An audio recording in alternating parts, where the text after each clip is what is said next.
മറ്റൊരു വാർത്ത, കരുവന്നൂർ സഹകരണ ബാങ്ക് കള്ളപ്പണം വെളുപ്പിക്കൽ കേസിൽ ജാമ്യമെടുത്തു CPM. തൃശൂർ ജില്ലാ സെക്രട്ടറി അബ്ദുൾ ഖാദറാണ് ഹാജരായത്. കേസിൽ 68-ാം പ്രതിയാണ് CPM ജില്ലാ സെക്രട്ടറി എന്നാണ് സാഹചര്യം. കഴിഞ്ഞ ദിവസം MP രാധാകൃഷ്ണൻ അടക്കം കോടതിയിൽ ഹാജരായി ജാമ്യമെടുക്കുന്ന സാഹചര്യമുണ്ടായി. CPM നേതാക്കൾ നേരിട്ട് കോടതിയിൽ ഹാജരായി ജാമ്യം എടുക്കേണ്ട അവസ്ഥയിലേക്കാണ് ഇത് വരുന്നത്. കരുവന്നൂർ വിഷയം ദീർഘകാലങ്ങളായി CPMനെ പ്രതിസന്ധിയിലാക്കുന്ന വിഷയം കൂടിയാണ്. സംസ്ഥാനത്തെ സഹകരണ ബാങ്ക് തട്ടിപ്പുകളുടെ തുടക്കം തന്നെ ഉണ്ടാവുന്നത് ഇവിടെ നിന്നാണ്. ആജ്ഞ രവീന്ദ്രനാണ് ചേരുന്നത്. ആജ്ഞ, എന്താണ് സംഭവം? അബ്ദുൾ ഖാദറിന് ഹാജരാവേണ്ടി വന്നത് എന്ത് സാഹചര്യത്തിലാണ്?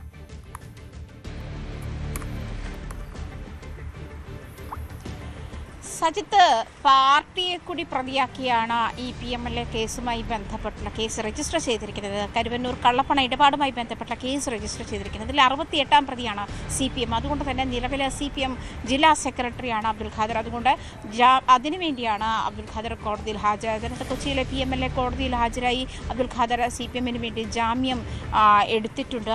എന്തായാലും കരുവന്നൂർ കള്ളപ്പണ ഇടപാടുമായി ബന്ധപ്പെട്ട് കഴിഞ്ഞ ദിവസങ്ങളിൽ മറ്റ് പ്രതി ചേർക്കപ്പെട്ടിട്ടുള്ള ആളുകളായിട്ടുള്ള മുൻ CPM ജില്ലാ സെക്രട്ടറി MM വർഗീസ്, അതുപോലെ K രാധാകൃഷ്ണൻ തുടങ്ങിയ ആളുകളെയൊക്കെ കോടതിയിൽ എത്തി അവർ ജാമ്യം നേടിയിരുന്നു. അതിനുശേഷം ഇന്ന് വീണ്ടും CPMന് ഹാജരാകണം, CPMനെ പ്രതിനിധീകരിച്ച് ഹാജരാകണമെന്ന് ആവശ്യപ്പെട്ടുകൊണ്ടാണ് അബ്ദുൾ ഖാദറിന് നോട്ടീസ് അയച്ചിരുന്നത്.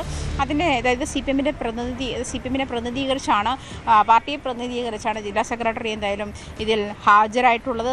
പാർട്ടിയെ കൂടി പ്രതിസ്ഥാനത്ത് നിർത്തിക്കൊണ്ടാണ് ഈ കേസ് രജിസ്റ്റർ ചെയ്യപ്പെട്ടിട്ടുള്ളത്. അതുകൊണ്ട് തന്നെയാണ് നിലവിൽ ഇപ്പോൾ കരുവന്നൂർ കള്ളപ്പണ ഇടപാടുമായി ബന്ധപ്പെട്ട പാർട്ടി കൂടി പ്രതിപട്ടികയിൽ വരുന്ന ഒരു സാഹചര്യത്തിലാണ് ഈ പാർട്ടി ജില്ലാ സെക്രട്ടറി, തൃശ്ശൂർ ജില്ലാ സെക്രട്ടറി കോടതിയിൽ ഹാജരായിട്ടുള്ളത്. എന്തായാലും കോടതിയിൽ ഹാജരായ അദ്ദേഹത്തിന് ജാമ്യം നൽകിയിട്ടുണ്ട് എന്നാണ് നിലവിൽ വരുന്ന വിവരം. സജിത്ത്, അതാണ് സാഹചര്യം. എന്തായാലും ഈ വിഷയത്തിൽ, കരുവന്നൂർ ബാങ്ക് വിഷയത്തിൽ CPM നേതാക്കൾ നേരിട്ട് കോടതിയിൽ ഹാജരായി ജാമ്യമെടുക്കേണ്ട അവസ്ഥയാണ്. CPM ജില്ലാ സെക്രട്ടറി അബ്ദുൾ ഖാദറാണ്, KV അബ്ദുൾ ഖാദറാണ് ഇപ്പോൾ കോടതിയിൽ നേരിട്ട് ഹാജരായത്. കൂടുതൽ വാർത്തകൾക്ക് News 18 Keralam YouTube channel subscribe ചെയ്യുക.